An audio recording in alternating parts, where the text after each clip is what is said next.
Alhamdulillah alladzi hadana lihada wa ma kunna linahtadiya laula an hadana Allah. Wassalatu wassalamu ala khairil bariyah Sayyidina wa maulana Muhammadin wa ala alihi wa ashabihi ajma'in, amma ba'd. Ahibati fillah, kita berada di bulan Sya'ban, awal bulan Sya'ban, tanggal 3. Allahumma ahillahu alaina bil amni wal iman wassalamati wal islam. Kita memohon kepada Allah Azza wa Jal agar bulan ini dijadikan bulan yang penuh dengan keamanan dan keimanan, penuh dengan keselamatan dan Islam. Banyak orang-orang yang lalai dengan bulan ini, bahkan di masa Nabi alaihi salatu wassalam. Bagaimana beliau ditanya oleh Usama bin Zaid tentang puasa beliau di bulan Sya'ban. Beliau banyak sekali puasa di bulan Sya'ban. Bahkan hampir full beliau puasa di bulan Sya'ban. Kenapa beliau melakukan itu? Apa kata Nabi alaihi salatu wassalam? Dzaka syahrun yaghfalu anhun nas. Ternyata bulan Sya'ban ini adalah bulan yang dilalaikan sama manusia. Baina Rajab wa Ramadan, yang letaknya terjepit antara bulan Rajab, bulan haram. Kalau bicara bulan haram ini, sudah ditetapkan keharamannya sejak penciptaan langit dan bumi. Yang orang-orang jahiliyah pun mengagungkan bulan Rajab wa Ramadan, dan antara bulan Ramadan yang merupakan syahrul Ramadan alladzi unzila fihi al-Quran, bulan diturunkannya Al-Quran. Yang hadir di bulan Ramadan hendaklah berpuasa, bulan pelaksanaan rukun Islam. Sehingga bulan Sya'ban ini ditinggal sama orang. Orang berpikir Ramadan. Nah, kita berdoa Allahumma ballighna Ramadan, Allahumma ballighna Ramadan. Tapi di Sya'ban ini ngapain? Kata Nabi sallallahu alaihi wasallam, turfa'u fihi al-a'mal ila rabbil alamin. Amalan itu diangkat kepada Allah. Selama setahun ini diangkatnya di bulan Sya'ban, diangkat menuju kepada Allah Azza wa Jalla. Fa uhibbu an yurfa'a 'amali wa ana sha'im. Aku ingin amalanku diangkat dalam kondisi aku berpuasa. Maka ahibati fillah, jangan lupa untuk berpuasa di bulan Sya'ban. Muqaddimah sebelum masuk ke bulan Ramadan. Persiapan puasa, engkau berlatih puasa. Agar ketika hari pertama bulan Ramadan, engkau nggak lagi lemes gitu ya. Kita lihat biasanya para atlet lari umpamanya, sebelum dia memasuki perlombaan, dia itu dikarantina, dipersiapkan latihan lagi. Pas hari perlombaan, dia bisa lari dengan kencang. Kalau kita nggak puasa di bulan Sya'ban ini, hari pertama biasanya lemes, bawaannya ngantuk, tidur, ngomongnya lagi puasa. Emangnya puasa hanya di bulan Ramadan? Ada di bulan Sya'ban. Ajak keluarga, Ajak anak-anak pun untuk latihan. Biasanya anak-anak yang puasanya tengah hari ya sekarang udah puasa tengah hari di bulan Sya'ban nih. Jadi nanti Ramadan puasanya udah sehari. Barakallahu fiik. Sekali lagi kita berdoa memohon kepada Allah agar Allah menerima amalan kita, mengampuni dosa-dosa kita, dan menyampaikan kita ke bulan Ramadan. Dan realitanya tiap hari ada yang mati. Keluarga, sanak famili, kawan-kawan, yang akhirnya mereka tidak pernah menghadiri Ramadan. Tapi kalau engkau sudah niat dan persiapan, dicatat. Ahibati fillah, hari ini kita akan melanjutkan pembahasan tentang iman.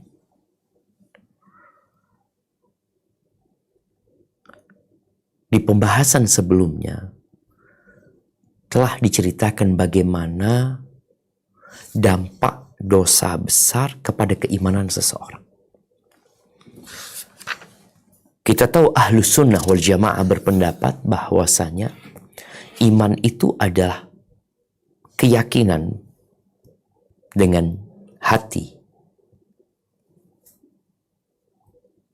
pengakuan dengan hati, kemudian ikrar dengan lisan, dan berbuat dengan raga. Itu iman. Dan iman itu dapat bertambah dan berkurang. Ternyata ada kelompok-kelompok, sekte-sekte dalam Islam yang menyimpang dari manhaj ahli sunnati wal jamaah. Seperti Murji'ah yang berpendapat bahwa iman itu nggak bisa bertambah dan berkurang. Ya tetap iman itu gitu. Iman itu tetap.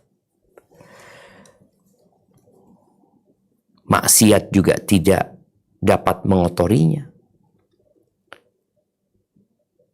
Dia berpendapat bahwasanya kekafiran tidak dapat disucikan dengan ketaatan, sebagaimana kemaksiatan nggak bisa mengotori keimanan. Ya udah, imannya kita dengan imannya sahabat sama. Itu pendapat Murji'ah. Sedangkan pendapat Mu'tazilah dan Khawarij, iman itu satu ya. Dia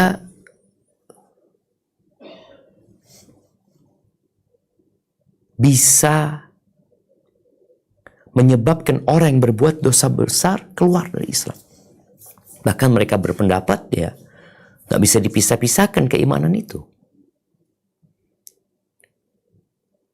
Ketika seorang melakukan perzinaan, dia sudah kafir menurut Khawarij, keluar dari iman dia. Dia keluar dari keimanan. Mereka berpendapat bahwa iman itu seperti pendapat Ahlus Sunnah wal Jamaah, iman itu adalah keyakinan dengan hati, ikrar dengan lisan, dan amal dengan raga. Itu iman. Dan dia satu. Kalau ada yang lepas, ya udah, dia keluar dari Islam.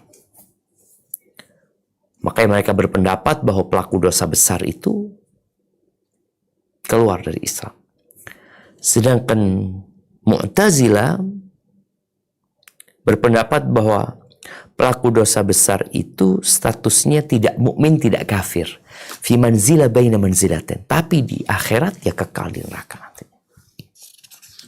Dan pendapat yang benar sebagaimana sudah kita bahas bahwa Ahlus Sunnah wal Jamaah berpendapat iman itu dapat bertambah dan berkurang.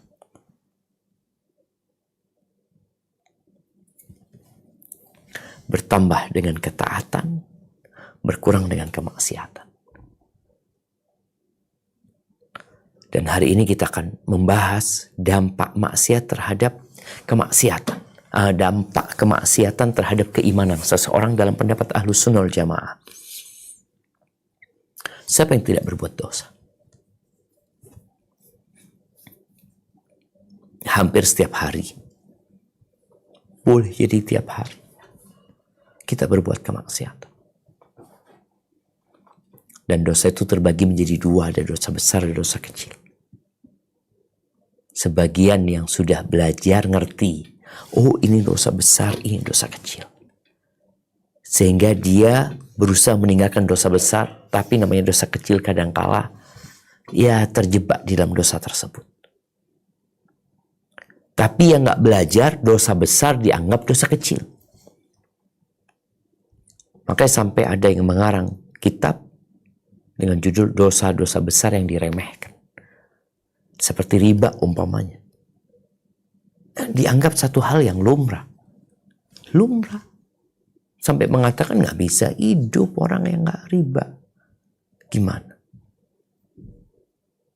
Perzinaan. Dianggap biasa.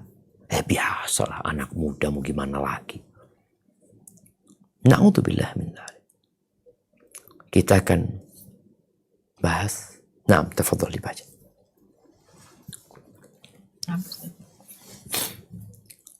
Pasal 6, dampak maksiat terhadap keimanan.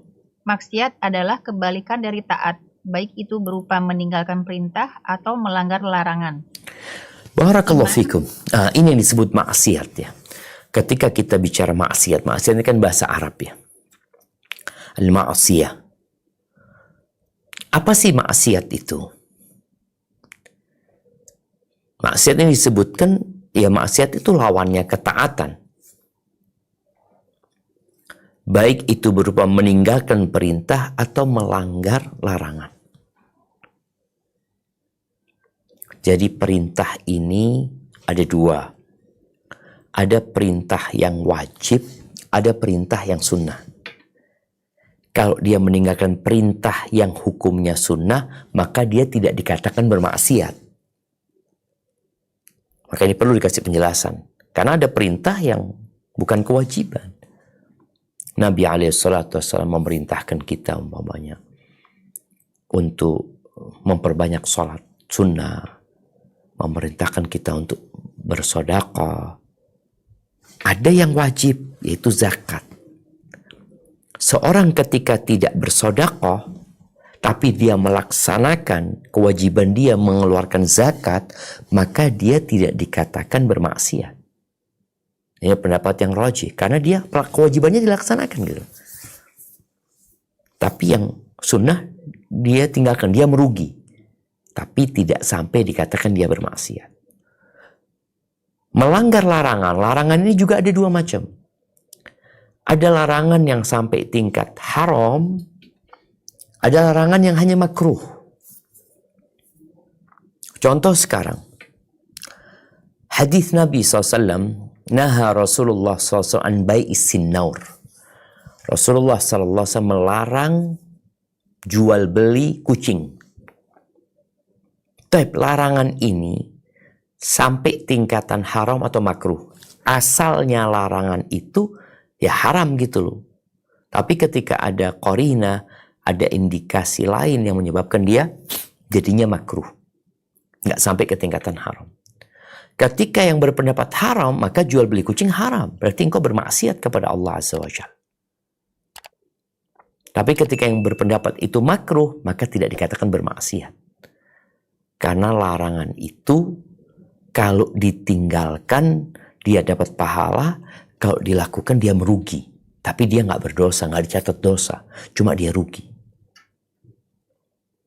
Jadi sekali lagi ingat, maksiat itu lawan dari ketaatan. Tapi ketaatan itu tadi, ada ketaatan yang wajib, ada ketaatan yang sunnah. Orang nggak puasa Senin Kemis, ya tidak dikatakan bermaksiat. Tapi orang yang puasa Senin Kemis dikatakan orang yang taat dia. Dan kita juga sudah bahas bahwasanya tidak ada amalan yang lebih dicintai Allah daripada yang wajib-wajib. Kemudian ada hamba yang terus mendekatkan diri kepada Allah dengan yang sunnah-sunnah, dengan yang anjuran-anjuran. Sampai Allah cinta kepada dia. Kita perlu belajar mana yang wajib, mana yang sunnah. Supaya apa? Supaya jangan sampai kita sibuk dengan yang sunnah, yang wajib ditinggalin. Ada pertanyaan, Ana punya keluarga Ustadz yang Masya Allah, dia rajin berdakwah, menyampaikan agama Allah. Dia berangkat dari satu kota ke kota lainnya, tapi istrinya nggak dikasih nafkah. Seorang yang nggak belajar, dia akan berpikir, loh ana taat sama Allah, ana menyampaikan agama Allah, loh tapi engkau punya kewajiban yang kau tinggalkan. Sedangkan dakwah ini, kalau sudah ada orang lain yang menyampaikan, engkau jadi nggak wajib. Karena termasuk fardu kifayah umpamanya. Seperti mengurus jenazah, nggak semua orang memandikan jenazah, nggak semua orang memakamkan jenazah. Apakah orang yang tidak ikut memakamkan jenazah dosa? Oh enggak, karena sudah ada yang melaksanakan. Tapi memberikan nafkah kepada istrimu, kepada anak-anakmu, wajib. Bukan kewajiban tetanggamu, bukan kewajiban mertua, bukan kewajiban siapa-siapa, itu kewajibanmu sendiri. Itu fardu ain. Nah, di sini juga perlu orang belajar. Mana yang fardu ain, mana yang fardu kifayah. Sehingga orang jangan sampai dia melakukan ketaatan, tapi dia meninggalkan kewajiban. Melakukan yang anjuran, yang wajib ditinggalkan. Maka dia bermaksiat. Dia bermaksiat. Walaupun aku sedang melakukan ketaatan, tapi engkau bermaksiat. Di masa Imam Malik, ada seorang yang datang menyembah Imam Malik. Dia mengatakan, ya Imam, aku mau ihram. Dia mau umrah atau mau haji, wallahu alam. Dari kota Madinah menuju ke Mekah. Dia mau berihram dari kuburan Nabi Muhammad SAW. Kan ihramnya penduduk Madinah itu, miqatnya itu Dzul Hulaifah. Dia mau ihram dari kuburan Nabi SAW. Dari rumah Nabi SAW. Kata Imam Muhammad, jangan. Aku takut engkau terkena fitnah. Ini orang mau berangkat umroh, mau berihram. Kata Imam Malik, aku takut engkau terkena fitnah. Kata, ayo fitnah, cuma beberapa kilo jaraknya, nggak jauh gitu loh. Antara kuburan Nabi SAW dengan miqat itu cuma 11 kilo kira-kira. Iya, aku takut engkau berpendapat melakukan suatu hal yang afdol, yang lebih utama. Nabi nggak pernah melakukan, tapi engkau lakukan itu. Sahabat nggak pernah melakukan, engkau lakukan itu. Di sini engkau terkena fitnah. Maka ingat, yang namanya maksiat itu meninggalkan yang wajib, mengerjakan yang haram. Meninggalkan. Kalau dia meninggalkan yang sunnah, tidak dikatakan bermaksiat. Kalau dia melakukan yang makruh, ya, tidak dikatakan dia bermaksiat ketika makruhnya itu bukan makruh haram. Ya, sekedar anjuran untuk ditinggalkan gitu. Jadi ada anjuran untuk dikerjakan, ada anjuran untuk ditinggalkan. Barakallahu fiik. Baik, kita lanjutkan. Iman, sebagaimana dijelaskan, memiliki 70 sekian cabang. Yang tertinggi adalah ucapan La ilaha illallah, dan yang terendah ialah menyingkirkan bahaya dari tengah jalan. Besar dan kadar cabang-cabang iman, baik yang berupa menjalankan perintah maupun menjauhi larangan tidaklah sama. Demikian pula maksiat, keluar dari ketaatan. Ia juga berbeda-beda. Barakallahu fikum. Iya, iman itu 70 lebih cabangnya. Dia seperti pohon, ada cabangnya. Yang paling tinggi puncaknya itu adalah La ilaha illallah. Yang paling rendah imatatul adza anit tariq. Menyingkirkan sesuatu yang mengganggu dari jalan. Ucapan tengah jalan nggak harus di tengah jalan. Kadang-kala di pinggir jalan. Tapi hal itu membahayakan. Maka singkirkan hal itu. Itu termasuk iman. Dan disebutkan besar dan kadang cabang-cabang iman itu tidak sama.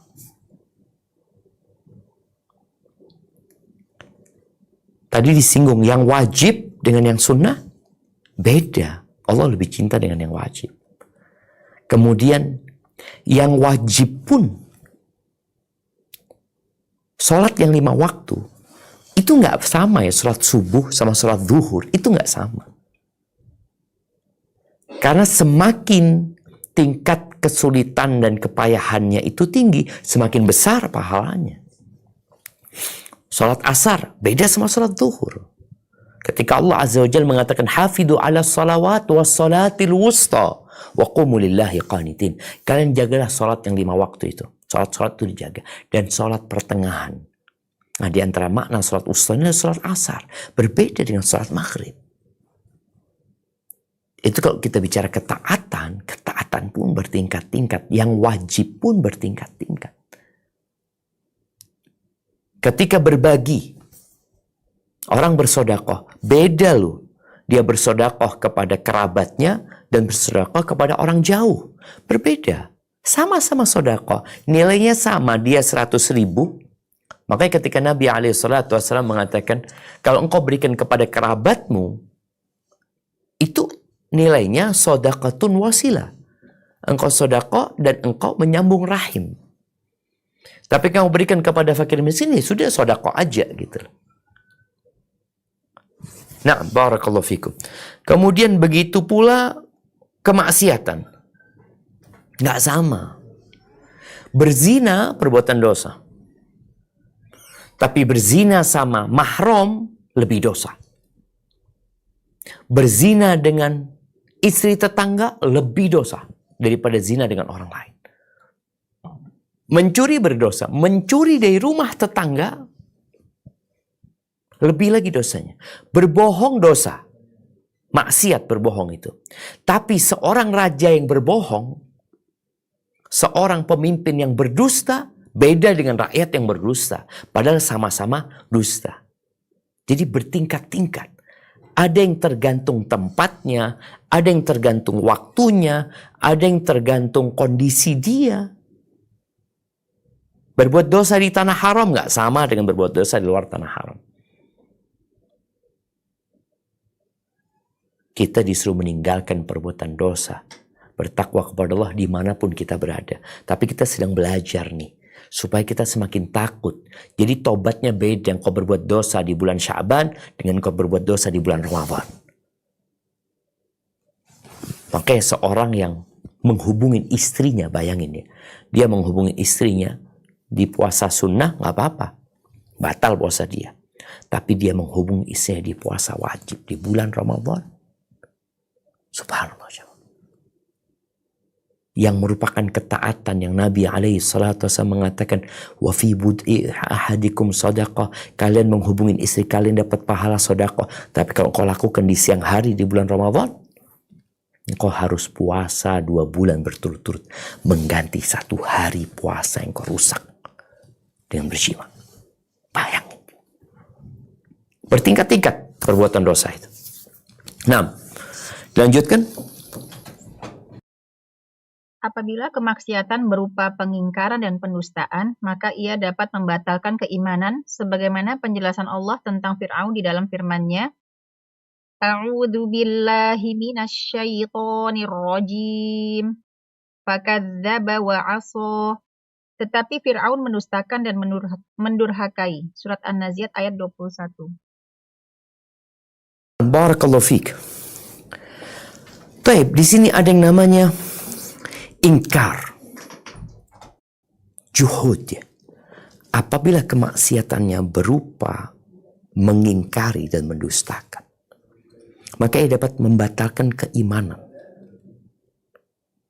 Artinya contohnya, dia nggak sholat dengan orang yang mengingkari sholat.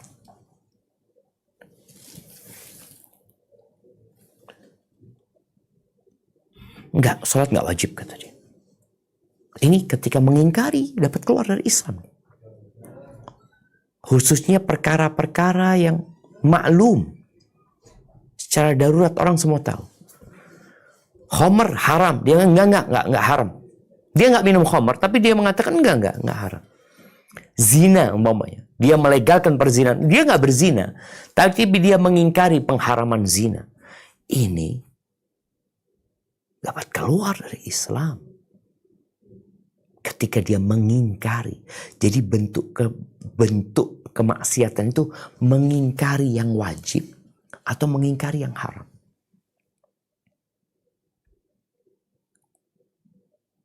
Maka hati-hati ya. Ada orang-orang yang Islamfobia, kemudian dia nggak setuju dengan aturan Islam. Oh, dia mengatakan nggak, sholat nggak wajib, bagi yang mau aja. Barakallahu fiik. Nah, dilanjutkan. Terkadang tingkatan kemaksiatan bisa lebih rendah dari itu. Kemaksiatan tersebut tidak menyebabkan pelakunya keluar dari iman, tetapi ia menodai kesempurnaannya, kurang atau rusak. Barakallahu fiikum. Nah, tadi ada kemaksiatan yang mengeluarkan orang tersebut dari Islam, dari keimanan. Karena ada unsur pendustaan ya. Ini salah satu contoh. Ada yang tidak. Nggak sampai dia keluar dari Islam, tapi imannya ternodai. Makanya kalau kita melihat hari akhir, ketika Allah Azza wa Jalla membangkitkan manusia dari kuburnya, kemudian mereka tenggelam dalam keringat mereka di saat matahari didekatkan kepada mereka. Apa kata Nabi SAW? Kullun biqadri amali. Semua sesuai dengan kadar amalannya. Maka ada keringatnya yang sampai ke mulutnya, ada yang sampai tenggelam dalam keringatnya, ada yang sampai ke dadanya, ada yang sampai ke pinggulnya, ada yang sampai ke betisnya, ke lututnya. Semua sesuai dengan amalannya. Itu sebagai hukuman.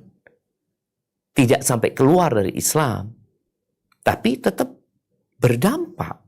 Nanti di akhiran akan membahas sedikit tentang dampak keimanan atau dampak kemaksiatan dalam kehidupan pribadi muslim. Merusak keimanan dia. Mengurangi, tapi tidak sampai mengeluarkan dari Islam.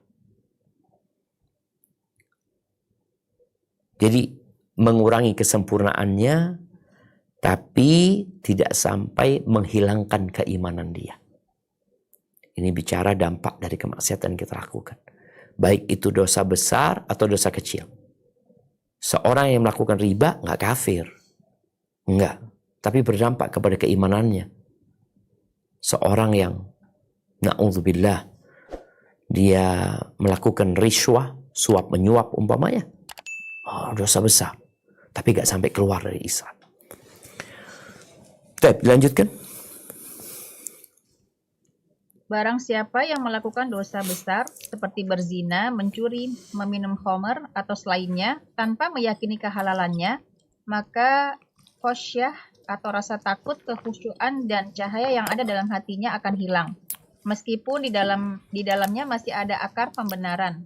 Apabila ia kembali kepada Allah dan beramal soleh, maka cahaya dan khosyahnya akan kembali lagi kepadanya. Namun apabila ia terus bermaksiat, maka kotoran di dalam hatinya juga akan semakin bertambah sampai menutupi hatinya. Na'udzubillah. Akhirnya, ia tidak lagi mengetahui yang ma'ruf dan tidak mengingkari yang mungkar. Allahu Akbar jamaah. Ini dampak kemaksiatan. Khususnya dosa-dosa besar. Dan ingat, la kabirata ma'al istighfar, wala saghirata ma'al israr. Ya. Ungkapan salah satu sahabat yang mengatakan nggak ada dosa besar kalau orang itu beristighfar mohon ampun sama Allah Azza wa Jalla. Dan tidak ada dosa kecil kalau terus-terusan dikerjakan. Gunung itu hanya kumpulan dari kerikil. Jadi besar seperti itu. Ketika orang berbuat dosa ya, berbuat dosa lagi, dia punya keinginan bertobat, tapi dia nggak bertobat. Dia mengatakan nantilah kalau aku umur, ya kalau sudah 40 tahun ya, kalau aku sudah menikah. Ada pemuda-pemuda yang kerjanya maksiat, sholat enggak, puasa enggak, zina iya, dan na'udzubillah ya. Na'udzubillah. Ana dengar dari istri ana, yang istri ana dengar dari kawannya yang mantan pelacur, yang udah tobat. Dia cerita bahwasanya pelacur itu paling laris di siang hari bulan Ramadan. Na'udzubillah. Bayangin. Karena istri nggak mau melayani suaminya. Karena tempat-tempat maksiat mungkin ditutup. Dia berzina. Berhubungan sama istrinya saja dia harus puasa 2 bulan berturut-turut, salah satu hukumannya. Gimana kalau dia berzina? Na'udzubillah. Itu tadi akan ada kotoran di hatinya menutupi, dan bisa jadi hatinya tertutup. La ya'rifu ma'rufan wa la yunkiru munkaran. Pada akhirnya ya dia udah nggak dikasih tahu, udah nggak ada yang masuk gitu loh. Bahkan ada yang hatinya dengan kemaksiatan dia. Tunggu bentar. Sebentar.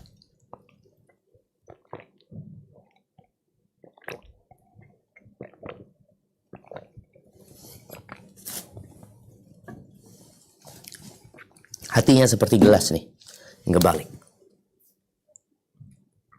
Nggak lagi dia tahu kebaikan.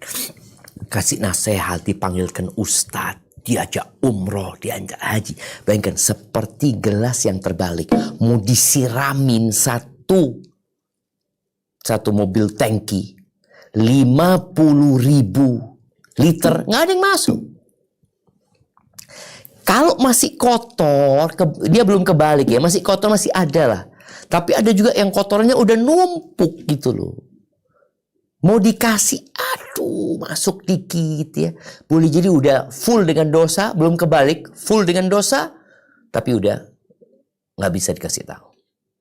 Sampai dikatakan la ya'rifu ma'rufan, dia nggak tahu yang baik dan mana yang buruk lagi. Buat dia, ya semuanya sama. Na'udzubillah min dzalik. Maka jangan meremehkan dosa. Semua punya keinginan untuk bertobat biasanya. Tapi ada kondisi nanti engkau udah gak bisa tobat. Mau, tapi udah terikat, terbelenggu dengan dosa-dosanya. Sampai ketika ada seorang yang bertanya kepada Abdullah, kepada Hasan al-Basri, yang dia mengatakan, aku itu sudah siapin air untuk berwudu ya. Aku niat sholat malam, tapi aku nggak bangun lagi. Apa? Dikatakan kepada dia, habasatka dzunubuka au qayyadatka dzunubuka.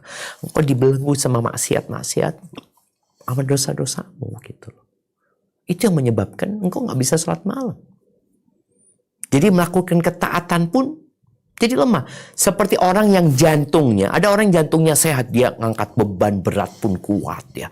Dia lari kuat ya. Dia berjalan ke atas gunung kuat. Tapi ada orang jantungnya sakit, jalan dikit udah ngos-ngosan. Nah, seperti itu pula kemaksiatan tadi berdampak kepada keimanan.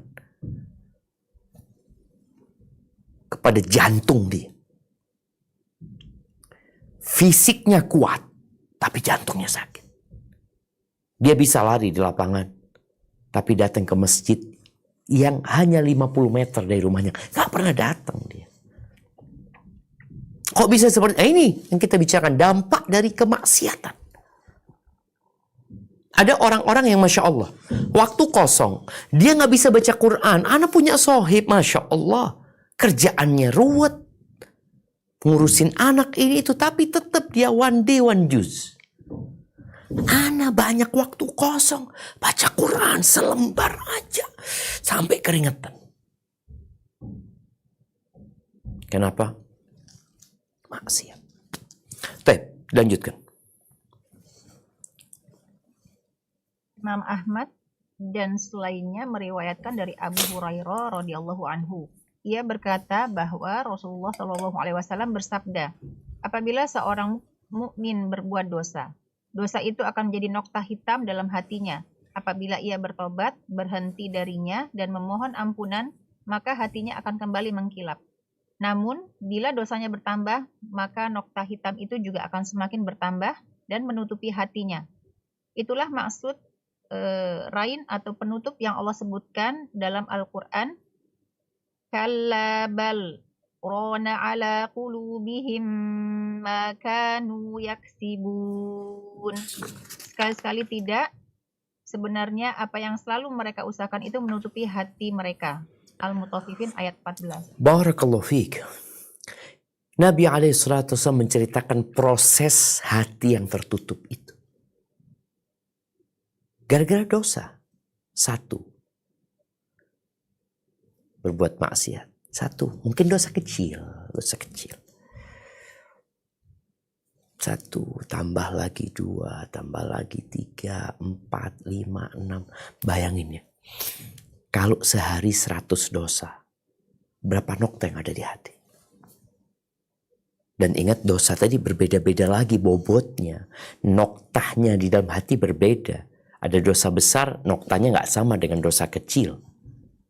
Tapi ketika orang ini bertobat, menyesali, meninggalkan, bertekad untuk tidak ngulangi, kemudian dia istighfar mohon ampun kepada Allah, sukila qalbuh, hatinya yang awalnya ada nokta itu bersihkan sama Allah. Dan ketaatan itu juga membersihkan. Sholat yang 5 waktu itu termasuk mencuci hati. Gimana udah berbuat dosa nggak sholat lagi? Apa yang membersihkan dosamu? Tobat enggak? Sholat enggak? Maka ketika dia bertobat, bersih hatinya. Lalu gimana besok berbuat dosa lagi? Ya ada nokta lagi. Bertobat lagi, bersih lagi hatinya. Dan terus seperti itu seorang mukmin. Makanya kita seharian itu nggak pernah berhenti istighfar. Antum istighfar ketika sholat subuh, antum istighfar ketika sholat isya, antum istighfar di tengah malam, sebelum subuh, antum terus mohon ampun sama Allah Azza wa Jal. Karena kita hidup di antara nikmat yang Allah berikan, nikmat yang turun dari Allah, dan dosa yang bersumber dari kita. Tuh nikmat turun, tuh dosa diangkat. Terus gimana caranya? Ya istighfar. Kita makhluk pelaku dosa.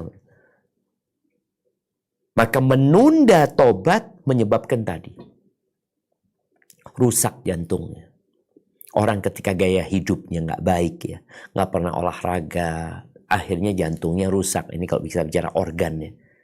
Ketika mau diperbaikin kadang-kala aduh sulit, harus di-bypass, harus pakai ring. Ada yang seperti itu. Ada orang yang dosanya nggak bisa cuma sekedar istighfar, antum kayaknya perlu hijrah, antum perlu tinggalkan tempat itu. Soalnya kalau antum tetap di sana kembali lagi berbuat dosa. Ada kondisi yang harus meninggalkan tempat tersebut. Maka adalah setiap muslim ya introspeksi diri, dia sampai tingkatan yang mana? Rain tadi penutup noktah itu berapa banyak di hatinya? Dari mana tahu? Lihat bagaimana semangatmu berbuat ketaatan. Jadi ada orang yang condong kepada kemaksiatan. Ada orang yang condong kepada ketaatan tapi ditarik kepada kemaksiatan. Karena setan nggak pernah berhenti. Tapi ada orang yang sudah condong kepada kemaksiatan. Setan udah nggak capek-capek lagi godain dia. Tinggal di permisalannya, tinggal ditepuk, ayo berbuat dosa. Langsung berbuat dosa. Karena dia udah condong ke sana. Tapi ada orang yang condong kepada ketaatan. Setan tuh harus narik. Dia tetap berusaha untuk ditarik sama setan. Didorong sama setan. Dia lawan setan. Tapi kalau sudah terbiasa dengan maksiat tadi, setan cuma tinggal tepuk. Yuk, dosa. Bangun dia berbuat dosa. Na'udzubillah min dzalik. Dilanjutkan. Ada sebuah permisalan yang bisa memberikan gambaran pengaruh maksiat terhadap keimanan. Iman bagaikan sebuah pohon besar. Akar-akarnya adalah pembenaran atau tasdik, dan dengan akar itu ia hidup. Cabang-cabangnya adalah amal soleh, dan dengannya pula ia bisa tetap eksis dan hidup. Apabila cabang-cabangnya bertambah, ia akan semakin bertambah besar dan sempurna. Namun, jika cabang-cabang berkurang, maka rusaklah pohon itu. Bila semakin berkurang hingga tidak ada lagi satu cabang dan dahan pun, maka hilanglah nama pohon itu. Jika akar-akarnya sudah tidak mampu lagi menumbuhkan batang dan dahan berdaun, maka akar itu akan mengering dan hancur di dalam tanah. Demikian pula dengan kemaksiatan dalam kaitannya dengan pohon iman. Besar kecilnya atau sedikit banyaknya akan mengurangi kesempurnaan dan keindahannya. Wallahu a'lam. Masya Allah, barakallahu fiik. Subhanallah jamaah. Ini permisalan keimanan. Permisalan seperti pohon. Di Quran disebutkan, wa mathalu kalimatin tayyibatin kasyajaratin tayyibah asluha thabit wa far'uha fis sama. Permisalan kalimat yang baik itu, keimanan, kalimat la ilaha illallah, itu seperti pohon yang akarnya menghujam ke dalam tanah, yang cabangnya ke langit. Tu'ti tu'ti ukulaha kulla hinin bi'idzni rabbiha, yang terus buahnya semakin banyak cabangnya, semakin banyak buahnya. Maka kita lihat ya, pohon yang minimalis ya, pohon yang kecil yang di pot umpamanya, ya pohon mangga, buah dia. Tapi berapa buahnya?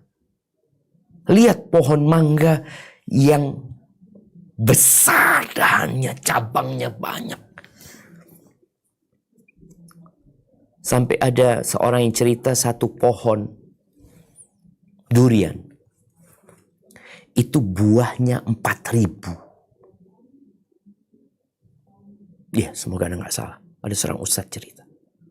Besar, cabangnya kemana-mana. Nah, gitulah keimanan kira-kira. Ketika keimanan itu semakin kuat ya, akarnya tadi, al-iqrar ya. Al-iqrar, jadi tasdik ini mungkin diganti dengan iqrar sebenarnya. Yaitu keyakinan yang penuh dengan ketenangan ya, penuh dengan keridhaan. Maka pohon itu jadi kuat.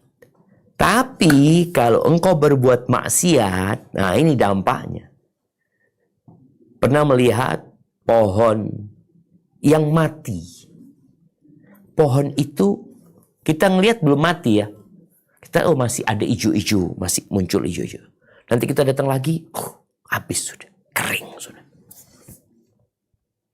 Begitu pula keimanan. Dia bisa kering, orang bisa jadi murtad pada akhirnya. Maka perhatikan pohonmu.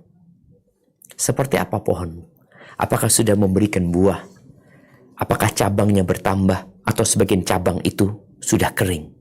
Kita lihat ya, ada cabang-cabang yang satu saat jadi kering dia. Orang kadang-kadang mau pegangan, tahu-tahu jatuh. Karena dahannya udah kering. Maka perbanyak istighfar, mohon ampun kepada Allah Azza wa Jalla. Ahibati fillah, kemaksiatan ini membawa dampak negatif kepada kehidupan seseorang. Tadi, cabang-cabang itu jadi mati. Jadi layu pohon tersebut dan boleh jadi mematikan pohon itu. Di antara dampak dari kemaksiatan kepada kehidupan seseorang sebagaimana disebutkan oleh Ibnu Qayyim rahimahullahu ta'ala, yang pertama diharamkan dari ilmu. Dihalangi dari ilmu agama. Kenapa? Karena ilmu itu cahaya yang Allah letakkan di hati, dan kemaksiatan itu mematikan cahaya tersebut. Maka dikatakan ketika Imam Syafi'i rahimahullahu ta'ala belajar sama gurunya Imam Malik, dan Imam Malik takjub dengan bacaan Imam Syafi'i, dengan kepiawaian dan kecerdasan Imam Syafi'i. Lalu beliau mengatakan, inni arallaha qad alqa ala qalbika nuran. Aku melihat Allah sudah melemparkan cahaya di dalam hatimu. Fala tudfi'hu bidzulmatil ma'siyah. Jangan engkau padamkan dengan kegelapan kemaksiatan. Maka kalau ada orang-orang yang susah belajar, baca buku bermanfaat susah, dengarkan kajian bermanfaat susah, datang kajian, duduk di majelis ilmu, tapi pikirannya kemana-mana. Kadang-kala dia duduk di majelis ilmu, tapi dia tidur, main HP. Ini kita lihat jemaah. Apa penyebabnya? Kok orang lain bisa menulis, orang lain bisa mencatat, orang lain dapat manfaat, pulang bertambah keimanannya. Engkau pulang gak dapat apa-apa. Hanya meramaikan suasana.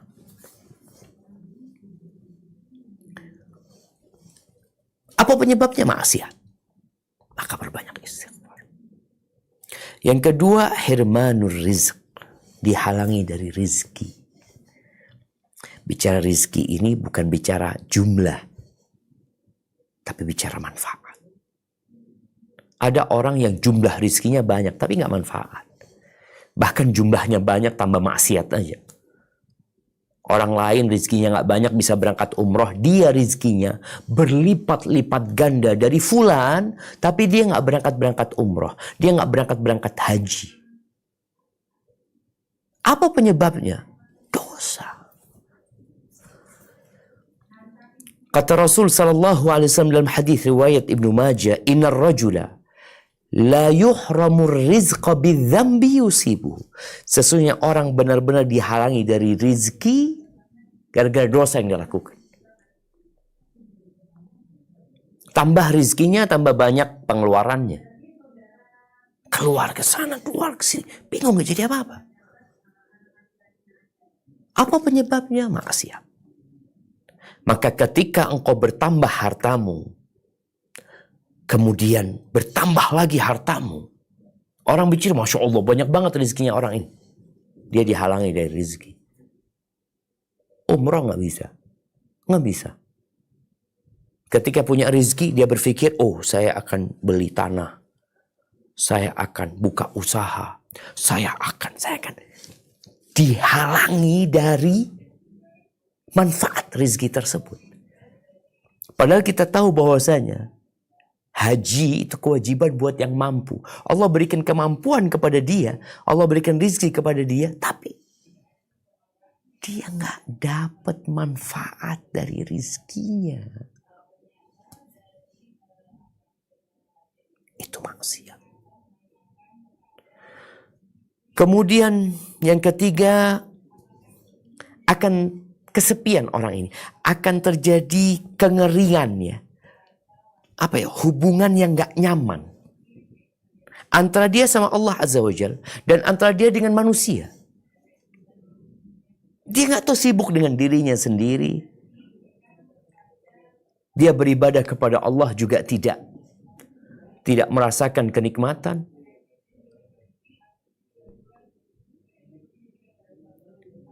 Jadi subhanallah, ada kondisi seorang yang berbuat maksiat itu gak nyaman. Dia beribadah gak nyaman. Berangkat umroh, berangkat haji umpama, di sana pun dia gak, kok kayaknya aku gak diterima sama Allah gitu loh. Sama orang juga gak diterima.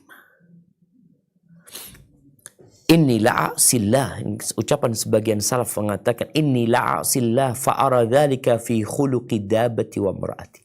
Aku bermaksiat kepada Allah, kemudian aku mendapati dampak dari kemaksiatanku itu di mana? Di perilaku, di karakter kendaraanku dan istriku.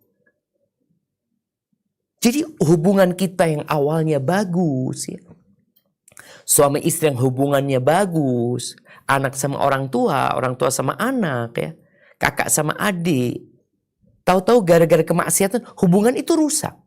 Ketika engkau cari apa penyebabnya? Maksiat ternyata. Sampai disebutkan dalam sebuah hadis, bagaimana tentang dua orang yang saling mencintai.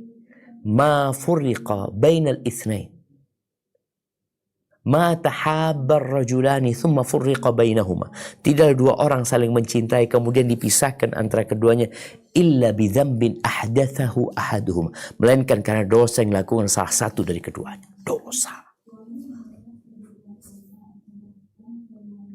Maka lihat, orang yang tidak bisa mendapatkan ilmu, orang yang dihalangi dari manfaat rezekinya, orang yang terjadi kengerian antara dia dengan Allah dan dia nggak nyaman beribadah ketika berada di masjid seperti ikan yang keluar dari air. Lihat engkau banyak berbuat maksiat. Yang keempat, urusannya disusahkan sama Allah. Loh, Anda lihat ada orang maksiat urusannya dimudahkan. Iya, dimudahkan untuk menuju ke neraka. Tapi ada orang yang disusahkan urusannya sama Allah Azza wa Jalla. Urusan ini nggak mari, urusan ini nggak selesai. Sebagaimana orang yang bertakwa kepada Allah, urusannya Allah mudahkan. Boleh jadi urusannya nggak selesai, tapi hatinya dibikin nerima sama Allah Azza wa Jalla. Tenang dia. Ada orang yang urusannya dimudahkan padahal pelaku kemaksiatan. Ternyata urusan dia mengantarkan dia tambah berbuat dosa lagi.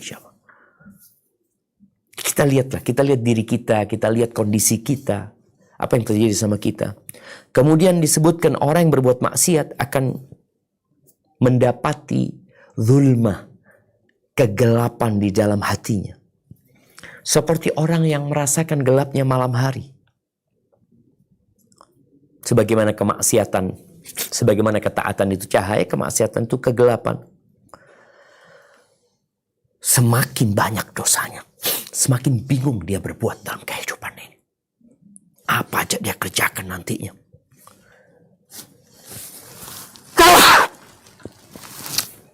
Alhamdulillah. Yahdikumullah yuslih balakum. Kemudian yang keenam, dihalangi dari ketaatannya. Tadi, salah satunya orang berbuat maksiat itu nggak bisa berbuat ketaatan. Sholat malam nggak bisa, puasa sunnah nggak bisa, ngaji nggak bisa, zikir nggak bisa. Zikir cuma mau baca subhanallah bihamdi, subhanallah bihamdi, subhanallah, nggak bisa. Apa penyebabnya? Dosa yang dia lakukan. Nah, disebutkan bahwasanya orang yang berbuat kemaksiatan, dia sulit untuk melakukan ketaatan, dan dosa itu melahirkan dosa.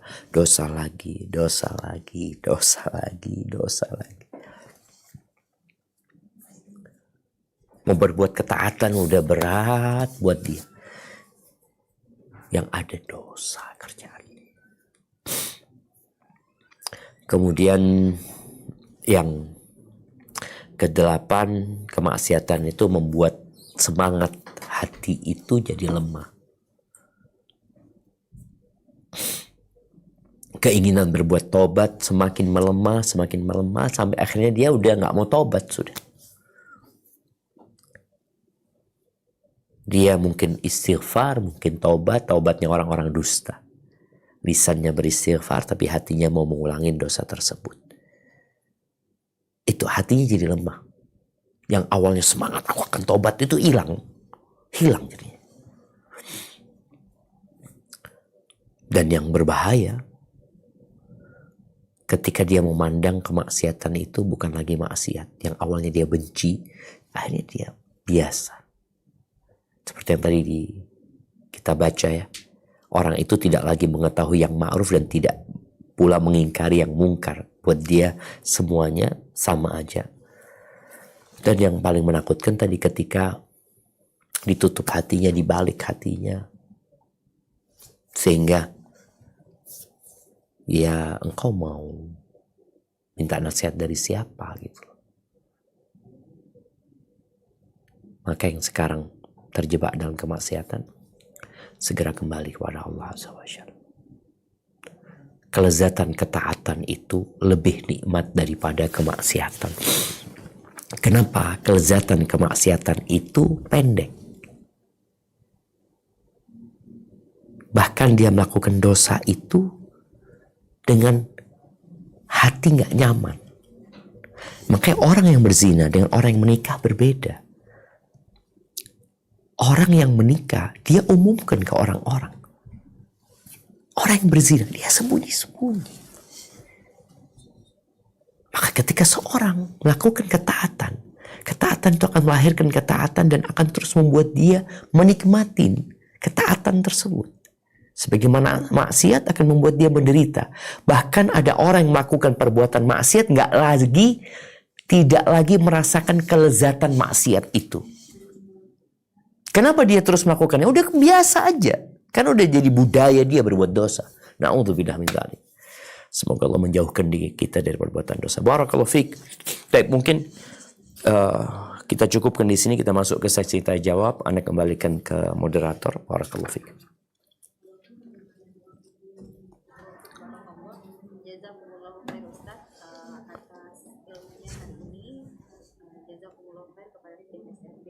Suaranya kecil ya, mungkin bisa di. Sekarang Ustaz. Siap. Nah, tafadhol. Jazakumullah khair Ustaz atas ilmunya hari ini. Jazakumullahu khair kepada tim SRB. Baik Ustadz, pertanyaan pertama. Assalamualaikum warahmatullahi wabarakatuh. Waalaikumsalam warahmatullahi wabarakatuh. Semoga Allah merahmati ulama terdahulu, Ustadz, keluarga, seluruh tim kajian serta umat muslim seluruh dunia. Amin.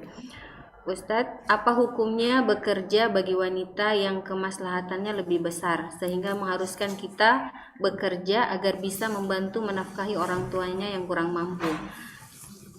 Nah, Ustadz, itu pertanyaan Naam, pertama. barakallahu fiik. Iya, ahibati fillah. Kita semua punya kewajiban yang sama. Laki-laki dan wanita. Kita punya kewajiban berbakti kepada kedua orang tua kita. Berbakti, berbuat baik kepada mereka, memberikan nafkah kepada mereka ketika mereka tidak mampu. Kalau pertanyaannya, bagaimana seorang wanita yang bekerja?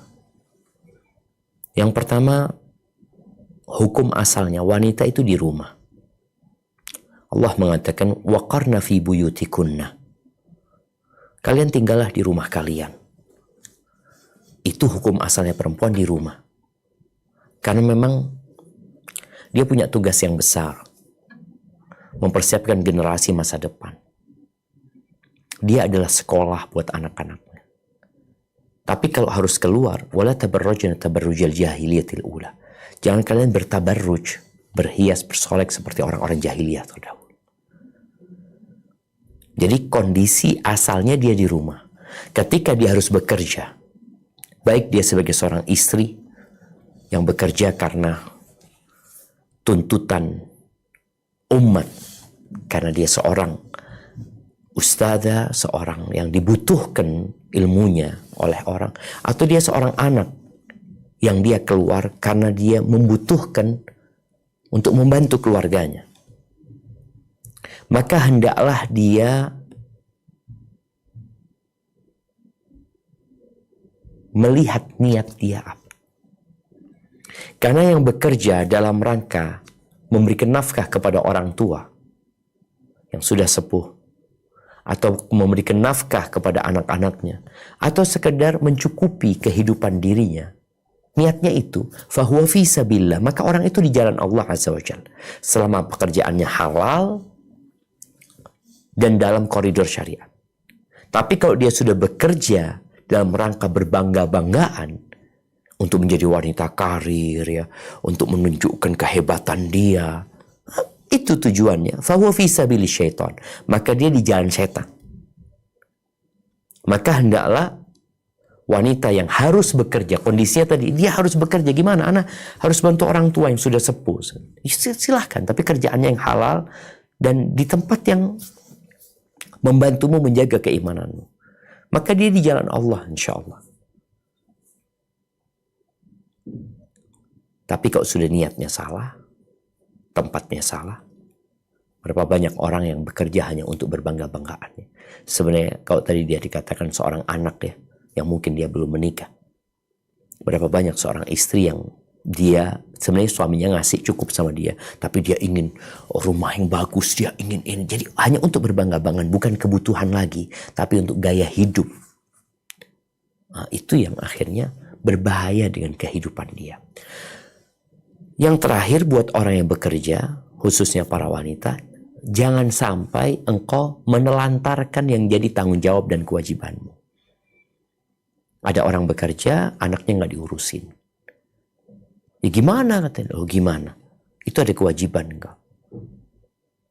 Oh, kan dia juga butuh biaya hidup. Iya dia butuh biaya hidup. Kalau bicara butuh berapa banyak sih? Artinya kadang-kadang kan kita tuh milih pekerjaan. Oh ini gajinya 2 juta, ini gajinya 1 juta. Kita berpikir yang 2 juta. Oh tunggu dulu, aku kalau 2 juta kayaknya anak-anak terlantar. Kalau aku 1 juta, aku kerja cuma sampai zuhur umpamanya. Aku dapat dan cukuplah buat makan. Maka tolong jangan sampai engkau menelantarkan yang menjadi kewajibanmu. Tadi kita udah bahas. Ada yang wajib, ada yang sunnah. Yang wajib pun bertingkat-tingkat. Sehingga jangan sampai kita merasa berjuang, padahal kita telah merusak. Hadza wallahu a'lam bissawab. Taib Ustadz, sebelum masuk ke pertanyaan kedua, Ana izin memberikan pengumuman kepada teman-teman yang di Zoom, kepada teman-teman yang join di Zoom ketika ingin bertanya langsung kepada Ustadz, silakan raise hand, kami akan memanggil satu persatu sesuai urutannya insya Allah. Baik, pertanyaan berikutnya Ustadz. Assalamualaikum.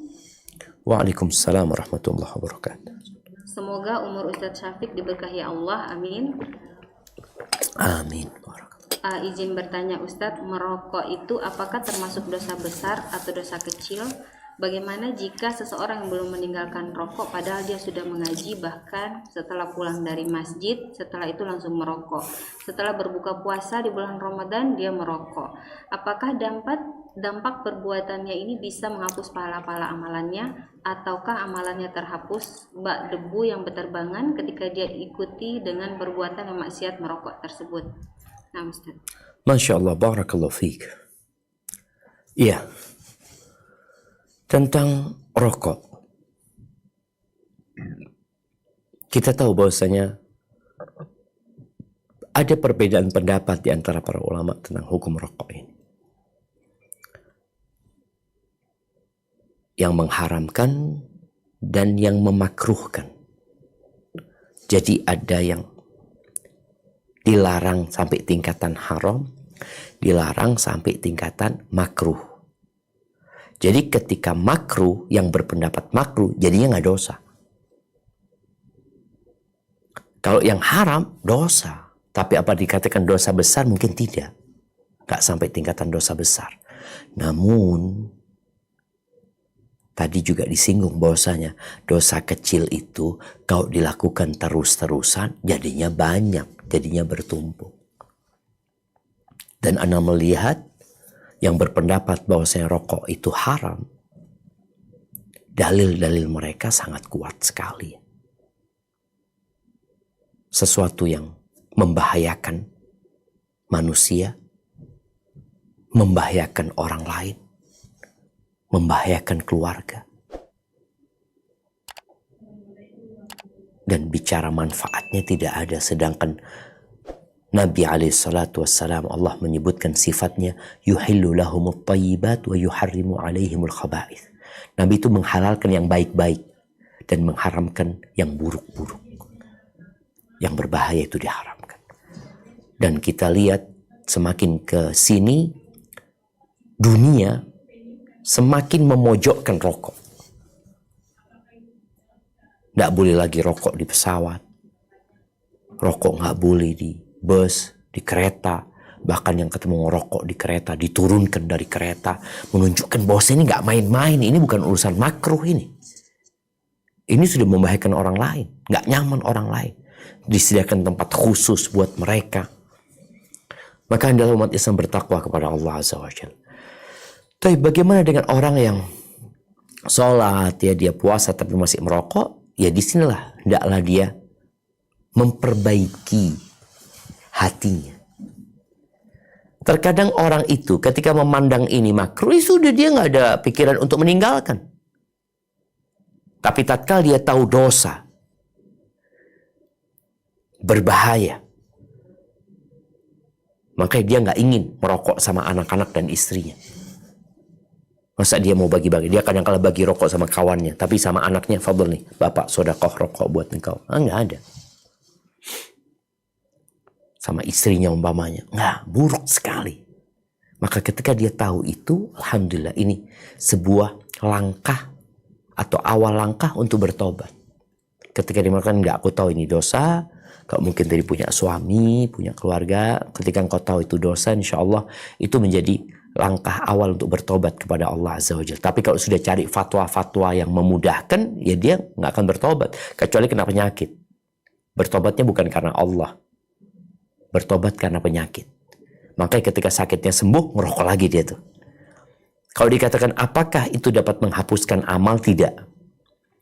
Ya, kalau kita bicara dosa ini, ada dosa yang dapat menghapuskan amalan umpamanya. Seperti riya, ya, ujub. Tapi ada dosa yang tidak menghapuskan amalan soleh dia. Apakah dengan dia merokok puasanya jadi nggak diterima? Tidak. Tetap insya Allah apabila syarat rukun puasanya terpenuhi, maka semoga diterima sama Allah. Cuma ketika dia merokok ya akan terhitung dosa lagi.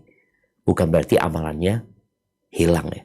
Kalau dikatakan dia sudah ngaji, ya banyak orang-orang sudah ngaji yang sulit meninggalkan rokok karena udah jadi kebiasaan. Tadi udah jadi budaya dan tradisi. Sehingga ketika meninggalkan rokok, berat dia. Seperti itu, wallahu a'lam bishawab. Nah. Berikutnya, Ustaz. Assalamualaikum Ustaz. Waalaikumsalam warahmatullahi wabarakatuh.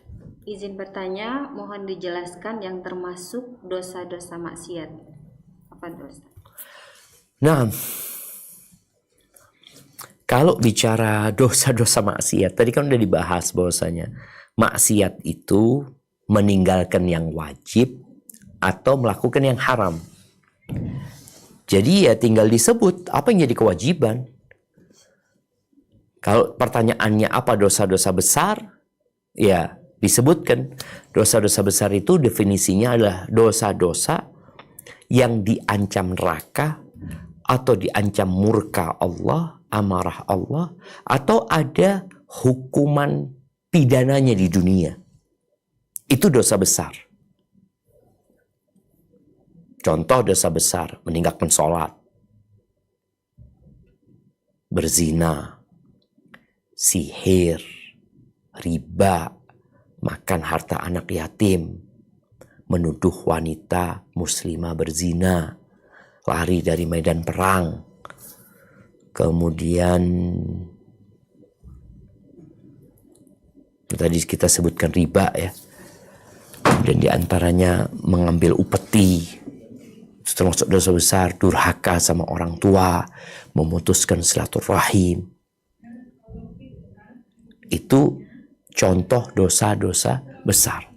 Tapi yang jelas tadi, dosa besar itu dosa yang diancam neraka, seperti ar-rashi wal murtashi finnar, orang yang menyogok dan disogok itu di neraka, itu ada ancaman, membunuh, itu ada hukuman pidananya di dunia, kemudian Allah akan murka sama dia.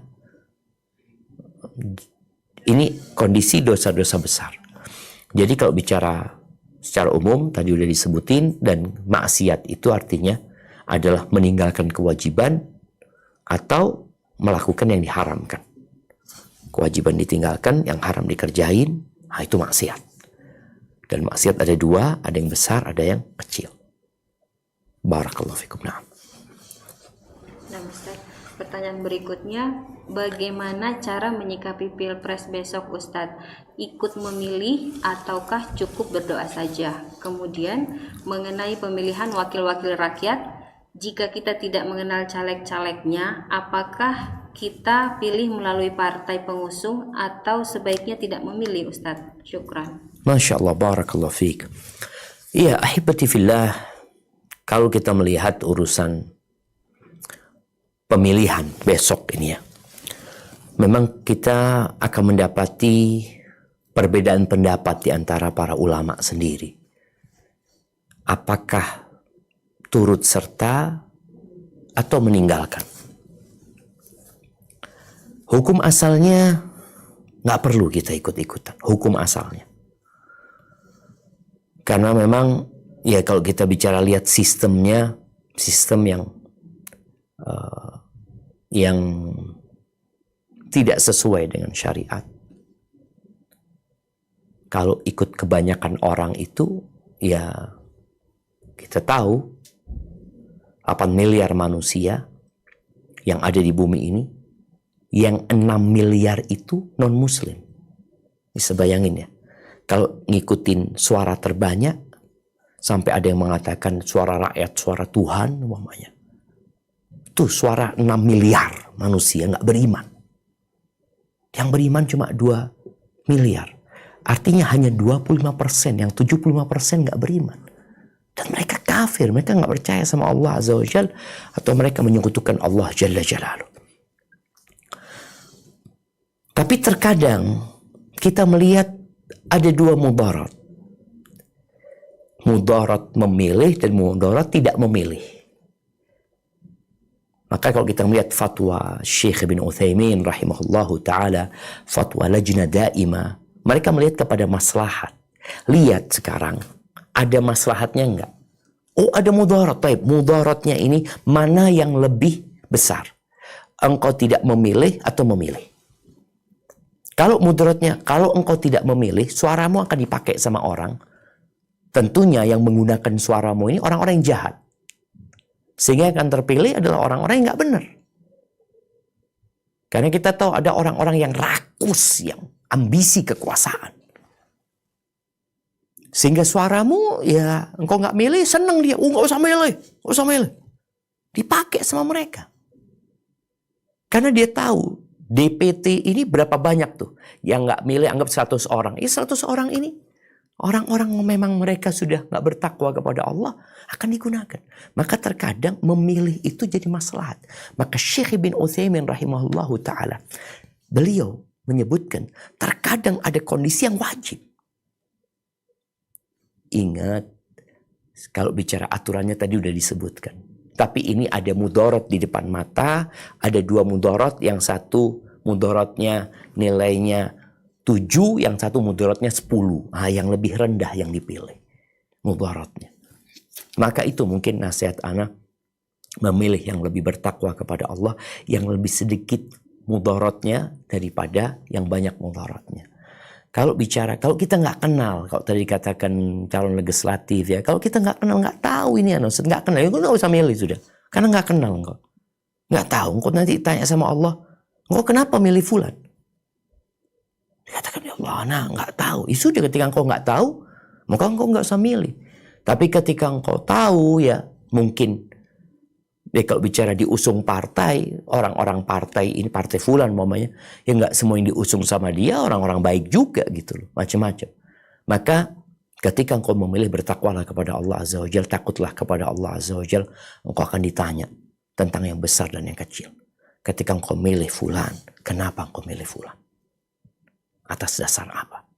Ketika engkau melihat, ya Allah, aku berpikir fulan kayaknya lebih baik daripada yang lainnya.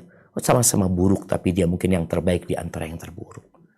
Jadi nasihat ana, ada kondisi-kondisi yang mungkin memilih itu lebih mengurangi mudarat, seperti kondisi yang sekarang umpamanya, daripada engkau tidak memilih. Tapi kalau ada ustadz yang mengatakan, oh nggak perlu milih, sudah kita hargain pendapat dia, karena di sini ada ruang untuk beda pendapat. Jangan sampai kita ini lebih dari ulama itu sendiri. Maka tolong ketika engkau mau ngomong sesuatu, engkau lihat, kalau ternyata ini memang sesuatu yang pasti, yang tidak ada ruang untuk beda pendapat, ya silakan. Tapi kalau ternyata, oh itu pendapat juga, kalau pendapat sama pendapat ini, nggak bisa pendapat sama pendapat itu diadu. Dalam artian, engkau menyalahkan pendapat itu karena engkau mengikuti pendapat yang ini. Karena kullun yu'khadhu min qawlihi wa yurad. Jadi kalau bicara pendapat, semua pendapat orang itu bisa diterima dan ditolak. Pendapat ana bisa ditolak. Enggak mau ikut lu fatul.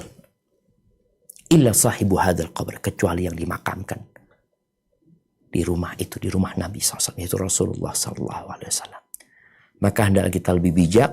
Tapi kalau ana ditanya, Ustadz lebih condong kemana dalam kondisi kayaknya tadi semua melihat maslahat dan mudarat. Kalau nggak ada maslahatnya sama sekali, atau kalau kita tidak bisa mengurangi mudarat, maka nggak ada gunanya. Tapi paling tidak 2 mudarat ini kita bisa memilih mudarat yang lebih kecil, yang lebih ringan, walaupun dua-duanya mudarat.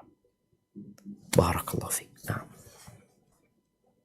Nah, Ustaz, pertanyaan berikutnya, saya salah seorang akhwat berusia 18 tahun, izin bertanya terkait taubat dari kemaksiatan.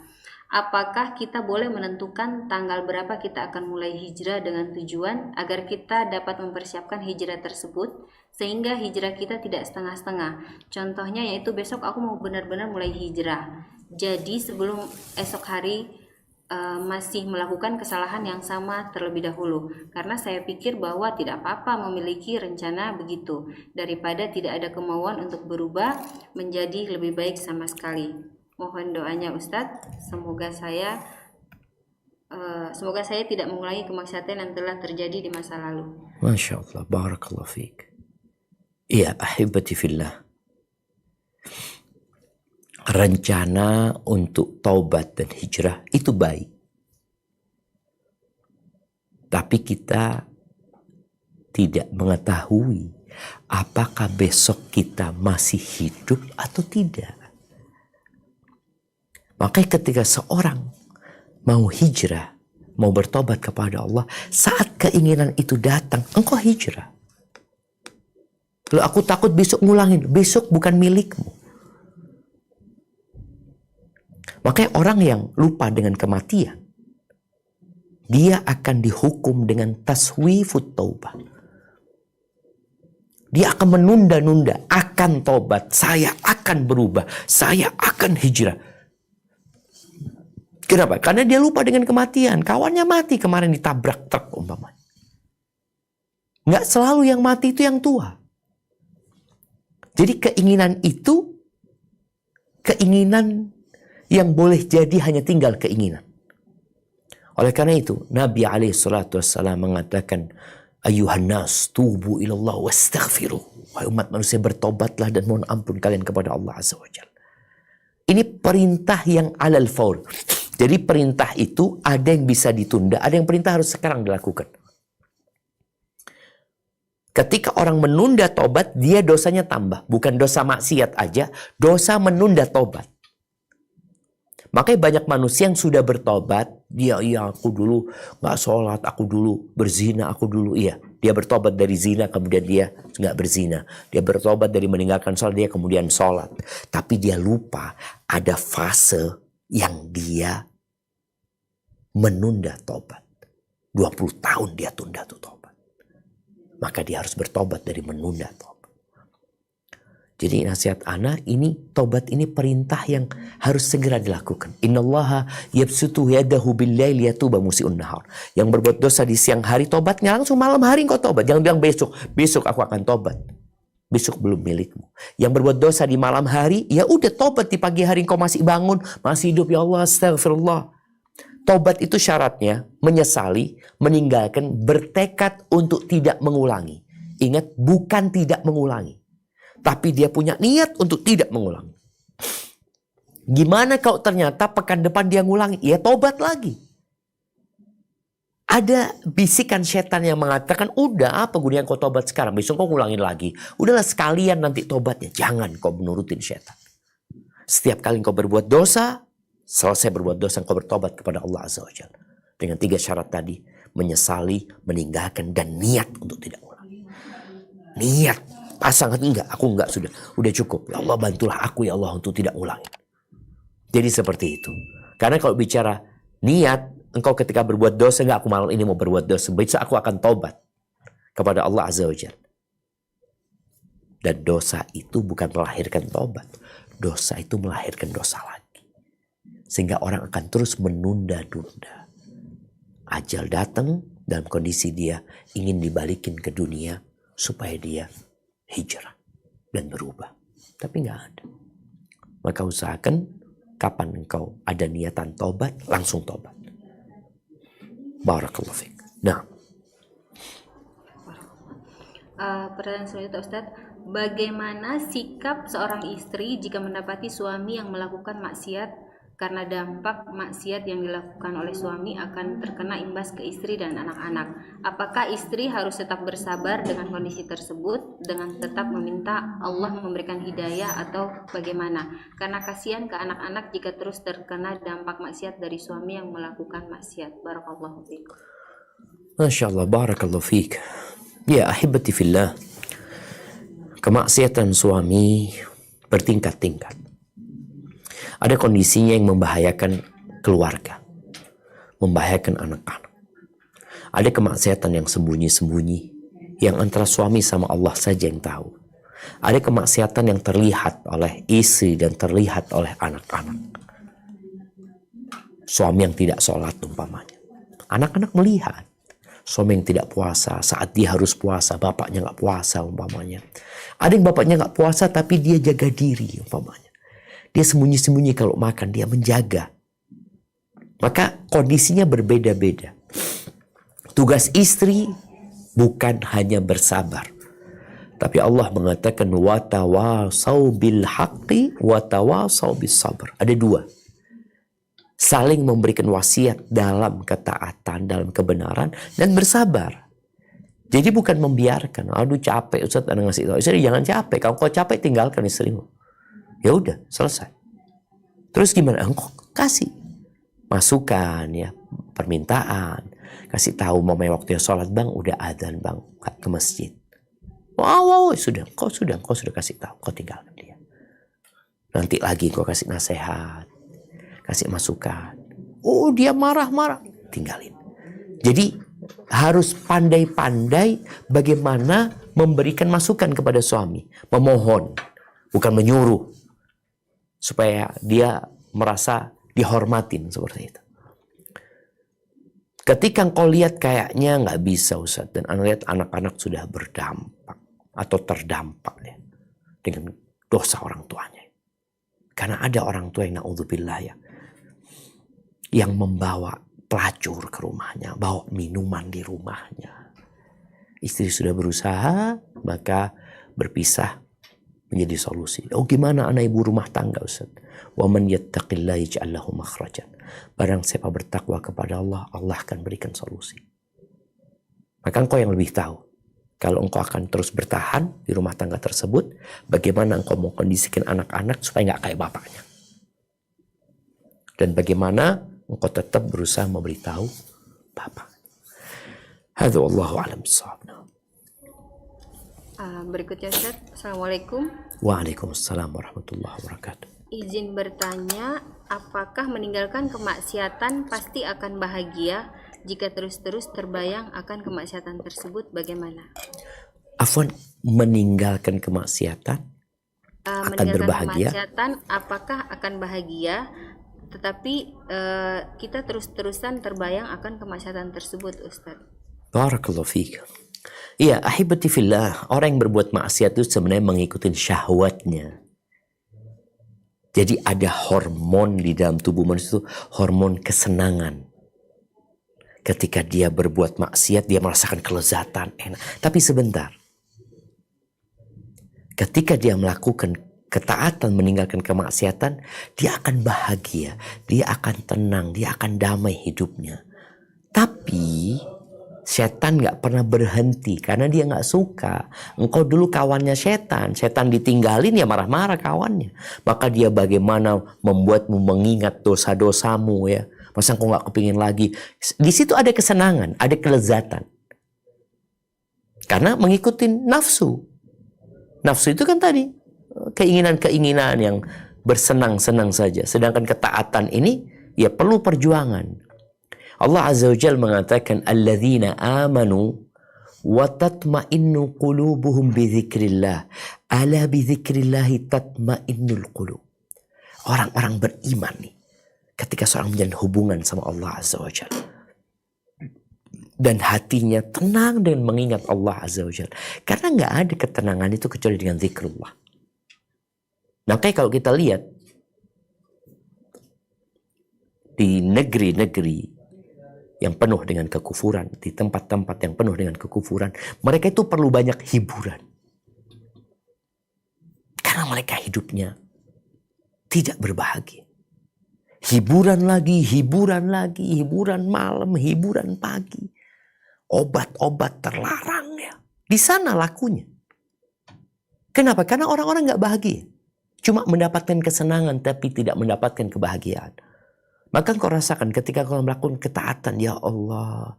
Sampai ada para ulama ya yang mereka sedang menyeberangi sungai Jordan kalau nggak salah. Mereka merendam kakinya di sana ya sambil ngobrol sama teman-temannya. Mengatakan, lau alimatil muluk wa abna'ul muluk ma nahnu fihi minas sa'adah. Kalau raja dan anak-anak raja tahu perasaan kebahagiaan kita, dia akan mungkin bantai kita dengan pedang untuk mengeluarkan kebahagiaan tersebut. Tapi yang jelas, dampak kemaksiatan masih datang. Pikiran-pikiran buruk itu datang. Karena di situ ada kesenangan. Di sini ada perjuangan. Barakallahu fiik. Mungkin kita ke pertanyaan terakhir. Nah, barakallahu fiik. Baik Ustaz. Assalamualaikum Ustaz. Waalaikumsalam warahmatullahi wabarakatuh. Afwan, saya mau bertanya, jika mencicil rumah melalui KPR dengan akad di awal mengetahui jumlah harga rumah dengan bunga dan kita setuju, apakah itu tetap riba dan dosa besar Ustadz? Jazakallahu khairan. Masya Allah. Disinilah jamaah ketika kita tahu ada bunganya. Kita tahu ada bunganya, ada ribanya, dan kita ridho, maka kita terlaknat. Maka dilaknat orang yang makan riba dan yang ngasih makan riba, yang nulis, yang menjadi saksi, dilaknat.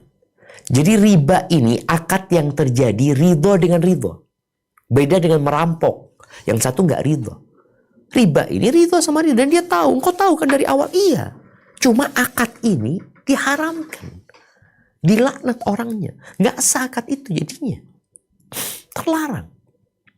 Cuma mereka saling ridho, maka dipikir dengan saling ridho, oh ya sudah jadi halal. Enggak, engkau melakukan riba. Apalagi engkau akan setuju, menyetujui akad yang dilaknat sama Allah Azza wa Jalla. Maka segera bertobat kepada Allah Azza wa Jalla.